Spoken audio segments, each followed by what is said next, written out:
Assalomu alaykum hurmatli kuzatuvchilar. Hammamizga ma'lumki, bugungi kunda onkologik kasalliklarni davolashda kimyoterapiya, nur terapiya, target terapiya, immunoterapiya kabi davolash usullaridan keng foydalaniladi. Va bular o'z navbatida yurakka kardiotoksik ta'sir ko'rsatmasligi uchun bugungi kunda fanga, ya'ni tibbiyotga kardio-onkologiya degan yo'nalish tobora chuqurroq kirib boryapti. Kardio-onkologiya bu onkologik kasallik bilan davolanayotgan bemorlarda yurak qon tomir tizimida bo'ladigan o'zgarishlar, asoratlar, ularni oldini olish, diagnostikasi va davolash usullari, profilaktikasi bilan shug'ullanadigan yangi bir yo'nalishdir.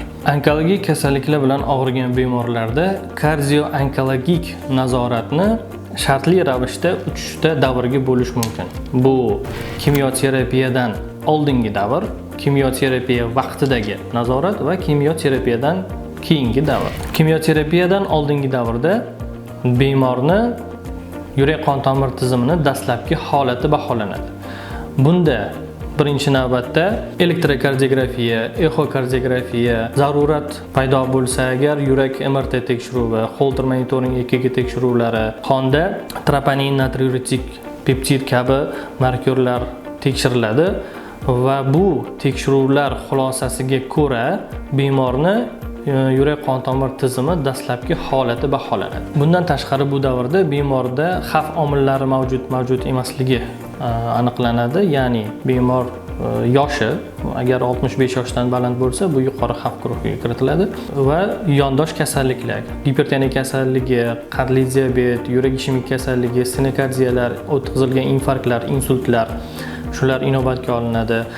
Avvalgi o'tkazilgan kimyoterapiya, nur terapiya, target terapiyalar inobatga olinadi. Bemorda semizlik bormi, zararli odatlari bormi, chekish, alkogolizm kabi holatlar mavjudligi hammasi inobatga olinib, bu davrda o'sha xavf omillari qanchalik yuqori ekanligi inobatga olinadi.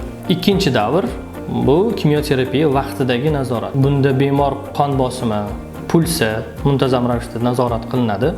Bemorda simptomlar paydo bo'lishi nazorat qilinadi. Ya'ni qansirash, taxikardiya, qon bosimi oshishlari yoki kardiologik og'riqlar paydo bo'lishi nazorat qilinadi. Yana bir e'tiborli tomoni, har 3-kurs kimyoterapiyadan keyin bemorda exokardiografiya tekshiruvi takrorlanadi. Bunda kimyoterapiya natijasida yurakda bo'ladigan o'zgarishlar, ya'ni yuragining hajmi, qalinligi, devorlarning qalinligi, yurak fraksiyasi nazorat qilib boriladi.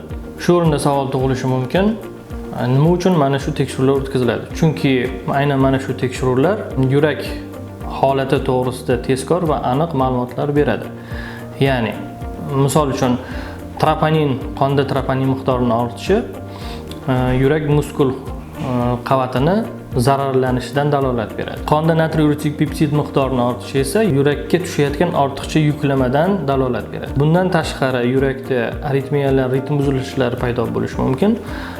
Ya'ni blokadalar, hilpillovchi aritmiyalar, qorinchalar ekstrasistaliyalari paydo bo'lishi yurak o'tkazuvchi tizimida yoki yurakning qon bilan ta'minlanishida buzilishlar paydo bo'lganidan dalolat beradi.